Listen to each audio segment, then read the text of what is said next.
All right, so while we're waiting for Illustrator to start up here, again, I said Illustrator is a vector-based program, which means that anything you do in Illustrator is going to be based entirely on mathematics. It's great because it's scalable, it's resolution independent, so you don't have to worry about pixels, basically. That's not necessarily always completely true depending upon printers and so on and so forth, but for theoretical purposes, we'll just say that. But it's bad because it doesn't really do great with photographic images. So I'm going to go File, New, and I'm going to click OK, and I'm going to get a document. You guys have been playing with these a little bit. You're kind of used to that. You've done this so far. This should look relatively familiar with you. But I'm going to kind of go over an overview of the application a little bit more to kind of get you set up as to how things work. What you probably have already noticed as you've played with it is up here we have this top bar. This is an options bar, and it changes depending upon the tool that you're on. So if you go to the brush, you'll notice that the options change. If you go to the pen tool, some of them change. As you go through, some of this stuff will change. So if I make a rectangle, okay, it has a series of options for that shape. I can change the color of the outline up here. I can change the width of the border around it, or the stroke, the brush stroke that's around the shape. I can change what kind of brush stroke it has. So you can see it does kind of like a calligraphy type thing there, and it gets thicker and thinner. It should be all sorts of shapes in here. I can change it to like painterly, wavy. There's just, I mean, it's great. There's just a ton of different options that you can play with that are here that that you probably haven't even played with. Essentially, let's just go back to a nice normal black. Any shape that you draw in Illustrator, even if it's painted by the brush tool, any shape that you draw is, again, a mathematical shape. And the way it does this is using the math, it defines the outer edges of a shape and then fills it with a color. So right now, this rectangle that I just drew doesn't have a color. It's just got a black border. And in actuality, it does have a color. If I go down here to the bottom left, okay, and you can see that right here. You've got these two colors, these boxes where you can control colors. This color box here is the fill color. So it's the color that goes in the interior of the shape. This color here, this box, and see if I hover over it, it says stroke. This is the color of the outline of the box. So if I go and I double click or just click once, you'll see that right here my color guide is, or my color picker has come up, and I can start sliding these sliders to change my colors into something a little bit nicer. If I click on the stroke button here, you'll notice now that in the color picker it has changed, and you can do the same thing here too, which is kind of nice. And you'll notice here that as I start to change my colors, K is black, by the way, because they wouldn't use B. Why wouldn't they use B? Because it would be confused with blue. Okay, so they use K for black. You'll notice that as I start to change one of the sliders, that the others will tell you where you're going to go. So right here, if you look at this magenta slider, see how the color is going to like orangish red up here? That means that as I add magenta, because I've got full yellow, as I add magenta to the color, you can watch the color get more orangey. See? So it's kind of telling you where you're going to go. Notice that once I have all three primaries together, it basically is kind of a dull black. We're going to get into color theory a little bit later on and why that happens, but when you add all three primaries together in inks, you get a dull black. But the sliders are kind of cool, so they tell you what you're doing and where you're going. The other thing that you can do is you can control the thickness of the stroke, which I just showed you here, Or also over here, there's a stroke menu in the on the sidebar here, and you can increase the pointage. So you can see as I increase the thickness, you can see how the border over here is changing thickness with the with my rectangle. And right now it's a white border, so I can go here and make it black, whatever color I want. Okay? Does that make sense? Now, because these shapes are also mathematical, you can also change their outline. And by changing their outline, you essentially change how or where the fill color goes. So if I go, now this black arrow tool that's up here, this is your main selection tool. And when I grab it, it just grabs the whole object and I can move it around. However, I can also go with the white arrow tool, which is what they call the direct selection tool. And let's zoom in here. And you'll see that with the direct selection tool, it's telling me this is the path for the object, which means that's its outside border. And then there, if you can see, it says anchor. Can you all see that? See how it says anchor right there? And it gives me the grid coordinates of that anchor point, which is kind of neat in X and Y. What that means is hiding in this section here, there is a point at the corner. That makes sense when you think about it, right? Okay. And what I can do is I can grab that point with the white arrow tool, the direct selection tool. I can grab that point. Now you can see how it's selected. You can see how the point is dark blue and it's selected, whereas if I go down here to the other one, you see how it's white. It's not selected. Okay. So let's go back up to this one. I can grab this and I can move it and change the shape, which is kind of cool. And by doing that, I am therefore changing the mathematical formula that the computer is using basically to define this shape. Obviously, a rectangle is very simple, so the math is pretty simple for it, but it does get, you know, it gets really complicated as you get to be have more complicated shapes. So let's try manipulating this point. There are multiple kinds of points that you can have. So this right here is just a simple corner point. I can change it to a curved point where the lines coming in and coming out are curved. So I'm going to go over here to my pen tool, and hiding underneath the pen tool there's a convert point tool. So I just clicked and held the button down until the rest of the tools pop up. Any tool that you see along the left side that has a little triangle at the bottom of it like that means that there's more things hiding underneath it. Okay, so that's pretty common. All of Adobe's stuff does that. So I'm going to click and hold on the pen. I'm going to find the convert anchor point tool.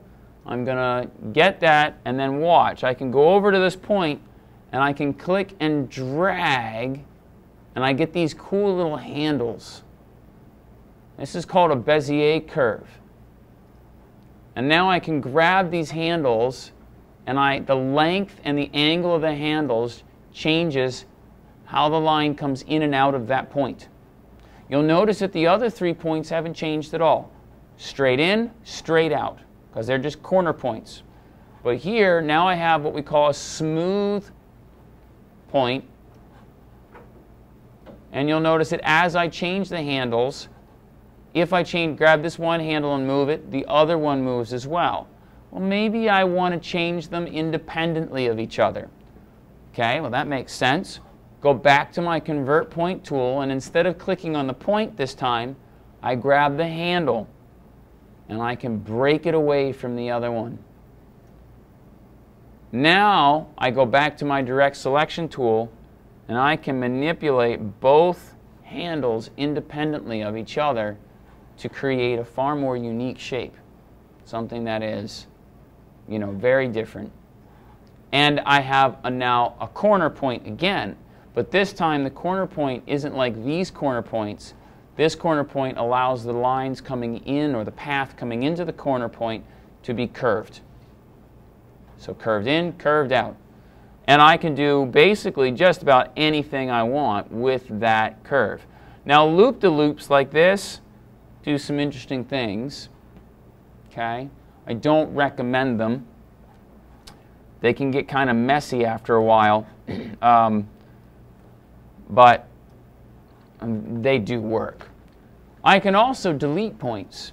So hiding underneath the convert point tool is also add and delete point tools. So I can go to the delete anchor point and I can just zap one out. Now this is important to recognize that you have to use that tool instead of what I tried to do a couple times, clicking on it and hitting the delete key. When you do that, notice now my shape is an open shape. I actually now do not have an enclosed shape. Illustrator doesn't really like those. It doesn't really know what to do with them right now.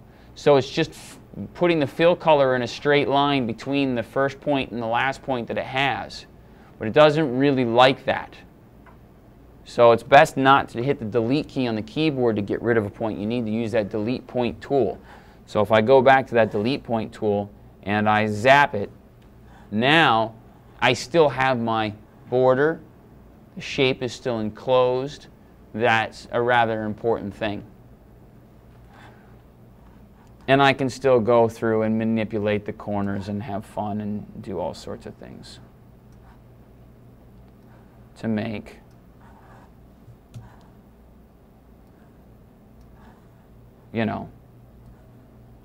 different shapes. You can make really, really, really different shapes. Okay. This is how logos are made. This is what they use. This is Illustrator. It's a great program for that. You'll notice also down below at the beginning of the demo I started with a line here. So let's go down here. Let's take a look at that line. Okay. And if I go and click, you'll notice that the line is actually just a series of points. Okay. It doesn't have a fill color, but it still has a whole series of points. You'll see there's no fill color. So if I go over here and I look at my colors, no fill colors. It's got a little line between it, and it's got a stroke. So what I can do now is, again, I can just take the direct selection tool, and if I don't like the line, or I like some of it, but I want to nudge a piece of it or something, I can just grab it and grab individual parts of the line and change its shape very subtly. This is very, very, very handy when you start thinking about being able to draw stuff that is specific to a design. So you've drawn a sketch and you've got a design that you want to do, and it's really hard to draw with the mouse. Okay? It's really hard to draw with the mouse. So let's say I drew this shape, but it's not exactly perfect. How do I get it to be exactly the way I want to? Well, you can change the points that have appeared in this line. Okay? To be what you want them to be by going through and manipulating them and manipulating the handles until you get exactly what you want. It takes a little bit of finagling. It takes a little while to get used to the way that they work. It takes just a little bit of time to get used to the interface and that sort of thing. But it's a pretty cool program that does some nice stuff. The whole thing, the whole core of the program is, however, the idea, and this is the key part of what I want you to get out of today, the idea that all shapes are defined by a path. That path is basically an outline. And then you can do two things with that outline. You can put a brush stroke around the outline, okay, so you can put a stroke around it, or you can add a fill to the shape. So just for theoretical what-if thing, let's just take this line that I drew and let's give it a fill, just so that you can see what's going to happen. And you should already know what's going to happen because it's what happened when I deleted the point out of the upper shape. So I'm going to go here and we're just going to add a fill. And so what it does is, it doesn't know exactly what to do. So it just draws a straight line from the last point to the first point and fills in the color as it needs. So if I ever wanted to do a line like this that had a blue interior, what I'd need is a whole second set of lines going around like an S. And actually I can do that. So watch it change. Let's see if I can modify this. So I'm going to go to my pen tool. The pen tool allows us to start drawing. So I'm going to click on the anchor tool and I'm going to start, click and drag, click and drag. And you can see now how Illustrator is starting to change how it deals. And now, as I get to the end, you can see how my pen tool has a little circle there. See that little circle next to the pen tool? It means it's going to close the shape. Click. And now you can see that I've got an S that actually has a fill color as well as a stroke around it. So if you're just using the line tool or you're just using the brush tool, when you paint that, it creates a shape that isn't closed. And so if you want to fill in there, it won't know what to do with it. It'll just do a straight line between the last and the first points. What you need to do is then need to create an enclosed shape. Now it's not perfect, obviously, and so now I would go back with my direct selection tool and I would start to manipulate the handles of each of my points and or convert them so that I could get something that looks a little better. So I can be really careful about what I do here and get, you know, and work. It would take a lot of work to get these things to be even, but I could.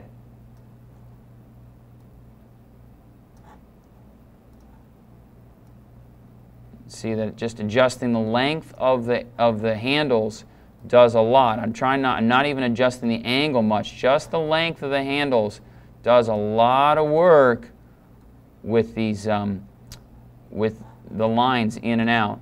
And so here you can see I've got a curve point that is even on the like the way in and the way out. So the path comes in the same way it comes out. I want to change that to a corner, so I just go to the convert tool. By the way, I switched to that really quickly by hitting Shift-C. And then I can hit A to get back to the direct selection tool and grab that. There are shortcuts, we call them keystrokes, for every tool.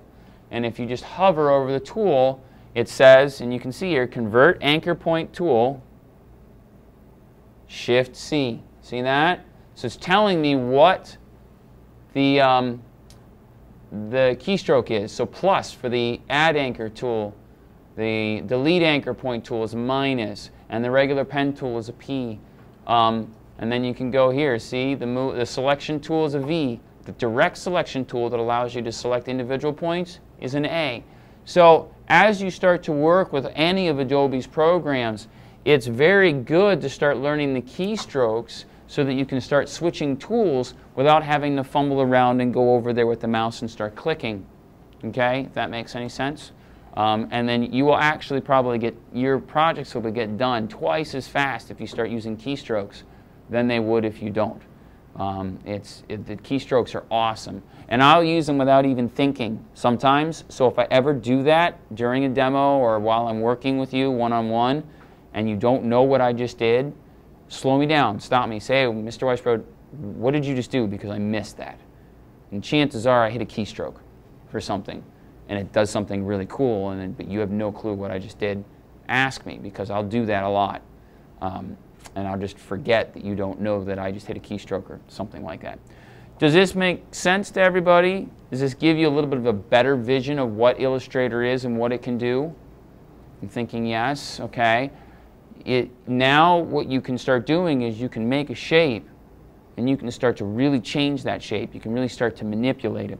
The other thing that you can do that I haven't really showed you but you might have picked up on is you can create your own custom shapes using the pen tool.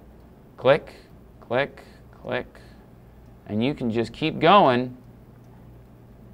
The important thing to do is to close the shape, right? So when I go in here, you see that I've got that little circle right on the pen tool, and see it says anchor. That means that I'm going to be clicking on the anchor. Notice it gives me things like intersect. It's showing me that I'm intersecting with the lines and points and other shapes, which is really cool. You can line things up really nicely. That's what all those things mean. So I'm in the middle of this shape. I'm intersecting with the middle of a point over there. Like, it's really cool. So here I just click, I close the shape, and now I've made my own custom little blob. And I can go back now with that little blob, and I can manipulate the color. So I can just select it. I can change the color, make it green. I can change the stroke, make it a different color. Okay. I can change the thickness of the stroke, go over here, and start adding weight to it. Okay. That's really hideous, but you get the point. Okay, does that make sense? Quick introduction into Illustrator. We'll get more in depth with it, but I think that's good for today.